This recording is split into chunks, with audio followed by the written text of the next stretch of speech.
Guess the animal challenge. हा माझा प्राणी आहे. हा माझा प्राणी आहे. तुझा प्राणी पोहतो की चालतो? दोन्ही नाही करत. म्हणजे उडतो. ओके. तुझा प्राणी चालतो की उडतो की पोहतो? पाण्यात आहे. मगरमच्छ. एकदा एकच बरोबर आहे क्वेश्चन. का सांग नाही पहिले? चुकलं. तुझा प्राणी उडतो. तुझा पक्षी खातो आपण की नाही खात? In general. आपण खातो. नाही इन आपण नाही खात. जनरल इन जनरल जसं बदक नाही खात ना, बदक नाही खात. कोणीच नाही खात ना. ओके. तुझा वाला असा खूप ते लोकांना आवडतं का? हो खूप आवडतो. बस एकदा एकच क्वेश्चन. तुझा पक्षी गरुड.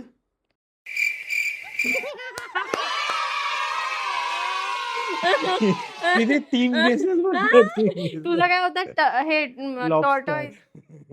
लॉबस्टर कोणाला आवडतं? खूप लोकांना आवडतं लॉबस्टर आहे की नाही सांगा तुम्ही. पण मी जिंकलाय. नेहमीप्रमाणे मी जिंकलोय काय. लॉबस्टर कोणाला आवडत नाही पहिली गोष्ट. आवडतो. कमेंट करा आणि सांगा कोणाकोणाला लॉबस्टर आवडतो. बाय.